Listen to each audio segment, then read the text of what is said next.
Halo, kami Ya, dari kelompok 5. Hari ini kami akan mempresentasikan tentang konflik kepentingan.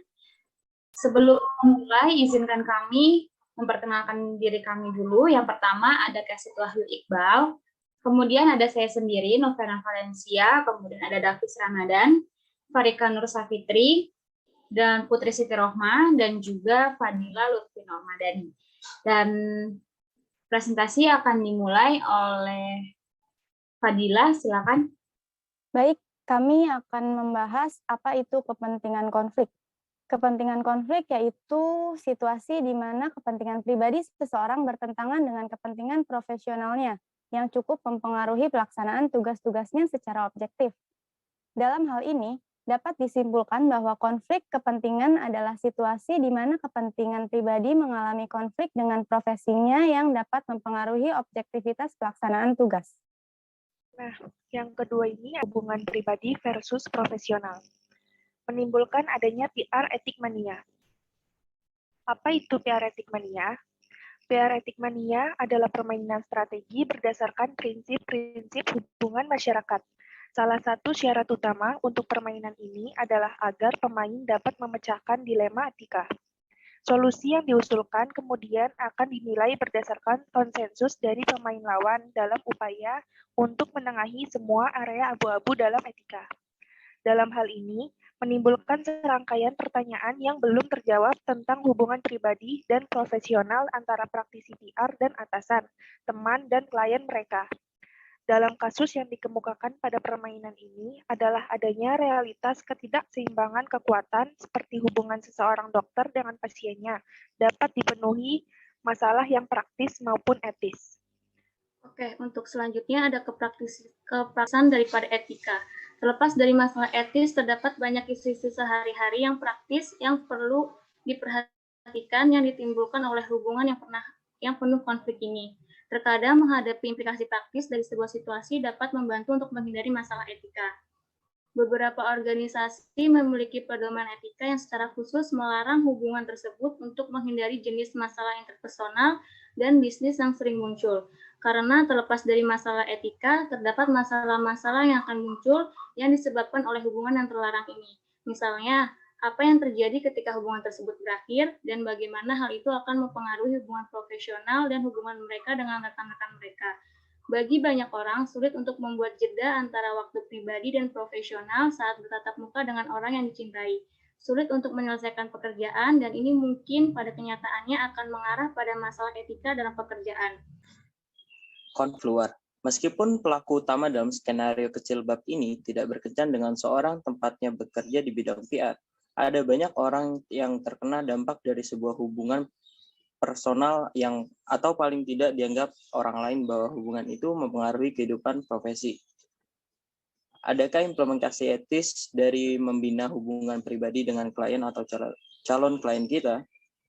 Mungkin kita bisa belajar dari pengalaman para praktisi profesi hukum, seorang pengacara yang menghadapi isu-isu ketika dihadapkan hubungan asmara dengan klien, sementara pengacara tidak dapat diberhentikan karena perilaku ini hanya diperingatkan dan diarahkan untuk mengakhiri hubungan profesional sebelum melanjutkan ke hubungan pribadi.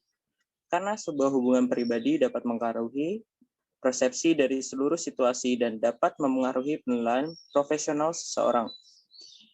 Sifat dari peran PR dalam sebuah organisasi dengan hak istimewa untuk mengakses informasi, membuat PR harus selalu mempertahankan kepantasan, baik dalam realitas maupun dalam persepsi. Baik, selanjutnya adalah hubungan pribadi dan prinsip-prinsip etis. Tampaknya ada beberapa prinsip etis yang patut dipertimbangkan. Yang pertama adalah adanya isu kerahasiaan. Ada kemungkinan bagi pasangan untuk memiliki hubungan pribadi tanpa membahas bisnis, tetapi setelah bicara, semua terasa luar biasa. Yang kedua adalah adanya potensi bahaya. Bagaimana salah satu karir maupun keduanya. Terlepas dari apa yang mereka anggap sebagai sifat hubungan yang sangat pribadi, persepsi supervisor, kolega, dan pelanggan, antara lain menentukan hasil profesional. Dalam hal menilai bahaya, mungkin bijaksana untuk mempertimbangkan potensi bahaya bagi orang-orang di sekitar kita. Kemudian muncul pertanyaan, dapatkah hubungan Anda dilihat sebagai masalah oleh orang lain di luar organisasi Anda? Apakah mungkin mempengaruhi organisasi Anda dengan cara ini? Ketika Anda mulai mengajukan pertanyaan-pertanyaan ini, menjadi jelas bahwa hubungan pribadi antara kita dan seseorang yang telah memiliki hubungan profesional dengan kita jauh lebih signifikan daripada hanya dua yang terlibat. Oke, selanjutnya bisa dilanjutkan. Dilema yang tidak dibutuhkan. Seperti apa dilema yang tidak dibutuhkan? Contohnya yaitu hari Jumat sore Anda hampir menyelesaikan persiapan untuk pitch klien yang harus Anda lakukan pertama kali pada Senin pagi. Bos Anda, seorang manajer akun senior, berhenti di depan pintu kantor Anda saat keluar. Bisakah Anda mengatur slide baru untuk ditambahkan ke presentasi? Dia bertanya sambil menyerahkan setumpuk kertas. Anda melirik mereka dan memperhatikan bahwa mereka sangat berbeda dari angka-angka yang telah dibahas oleh tim awal minggu.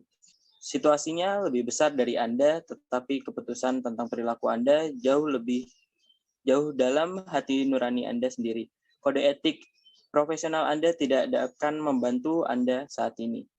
Baik, jika kita melihat kembali sejarah PR modern di Amerika Serikat pada abad awal ke-20, kita sering mengidentifikasi era jurnalisme yang membongkar kesalahan orang-orang penting sebagai awal dari kebutuhan organisasi untuk memperkerjakan penasihat PR.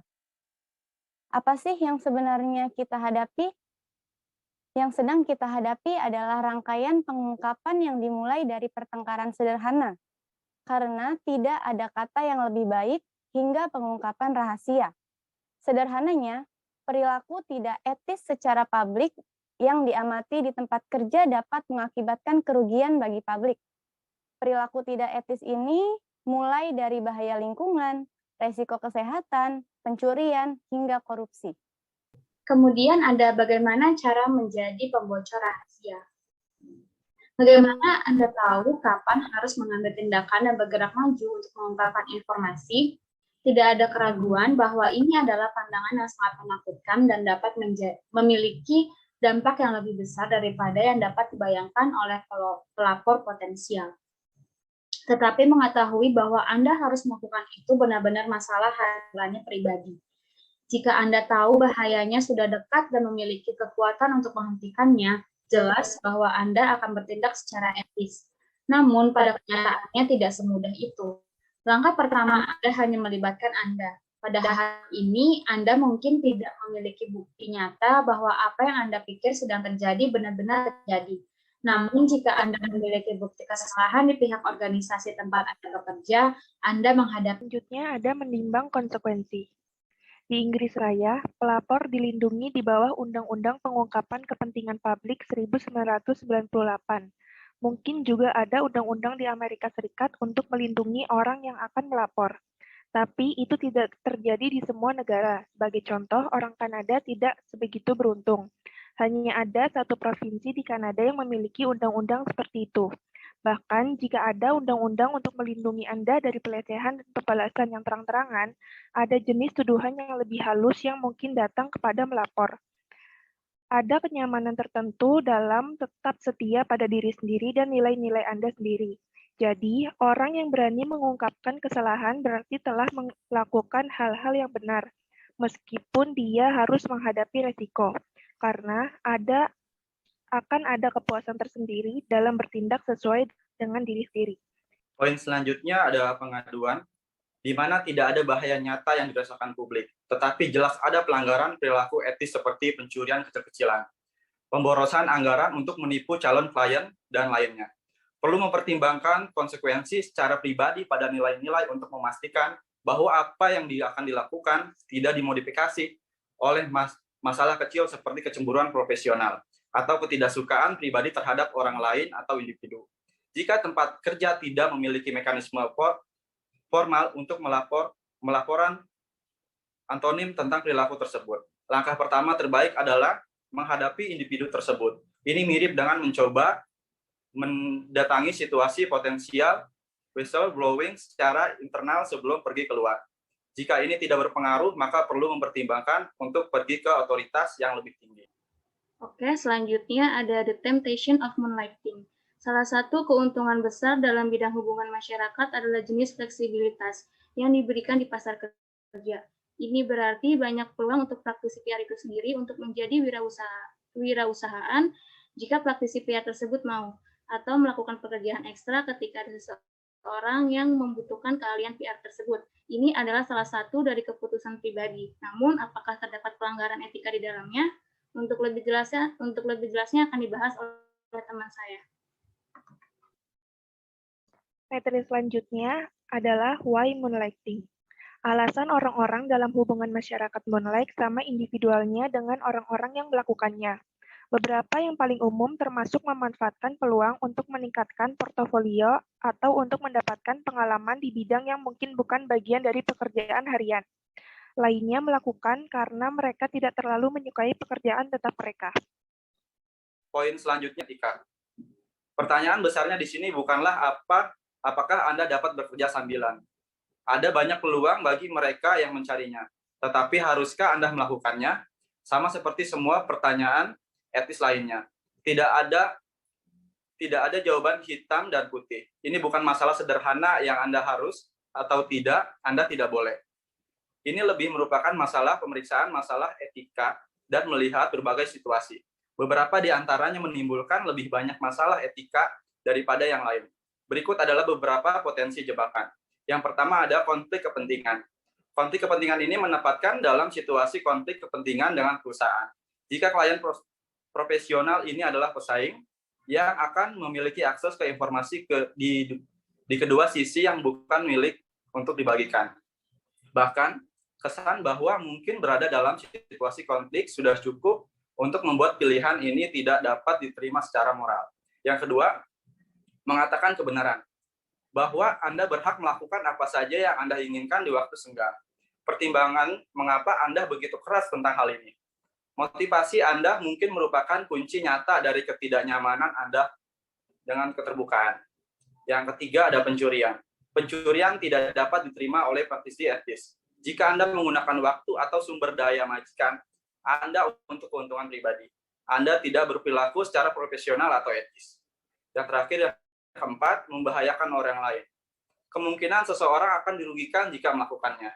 Mungkin salah satu langkah paling penting yang Anda ambil untuk menghindari kemungkinan keterjumusan ke dalam wilayah yang secara etis berbahaya dan tetap memenuhi keinginan Anda untuk bekerja sambilan adalah memastikan bahwa majikan Anda jelas tentang jenis pekerjaan yang Anda lakukan di luar jam kerja dan setuju untuk hal ini. Kemudian yang terakhir adalah kode etik membantu. Kode etik yang ditulis oleh sebagian besar asosiasi humas profesional dapat memberi kita beberapa panduan. Kode hubungan masyarakat Kanada dari 4 asosiasi membantu menetapkan parameter etika untuk operasi luar ini. Yang pertama adalah salah satu prinsip yang berguna dari peraturan ini adalah melakukan apa yang benar untuk majikan Anda dengan memastikan bahwa pekerjaan Anda di luar rumah tidak mengganggu pekerjaan kontrak Anda di siang hari. Yang kedua, prinsip lainnya adalah anggota harus siap untuk mengungkapkan nama majikan atau klien kepada siapa mereka berkomunikasi secara publik dan tidak boleh berkomunikasi dengan siapapun yang tidak sesuai dengan kebijakan. Kemampuan untuk mengungkapkan nama pelanggan eksternal membuat pekerjaan dan reputasi kita transparan dan sempurna. Yang ketiga, kode juga menyatakan bahwa anggota diharapkan untuk melindungi privasi majikan atau klien mereka saat ini, maupun mantan klien maupun calon klien. Yang keempat adalah anggota tidak boleh mewakili kepentingan yang bertentangan atau bersaing tanpa persetujuan tertulis dari pihak-pihak terkait, asalkan setelah pengungkapan penuh secara fakta. Keputusan etis seseorang bersifat pribadi. Kadang-kadang rasanya seperti Anda satu-satunya yang berperan dengan dunia. Tapi seringkali kita melihat melampaui diri kita sendiri untuk melihat bahwa ada orang lain yang telah menghadapi keputusan serupa, telah membicarakannya, dan telah hidup untuk sukses. Demikian presentasi kami dari kelompok 5.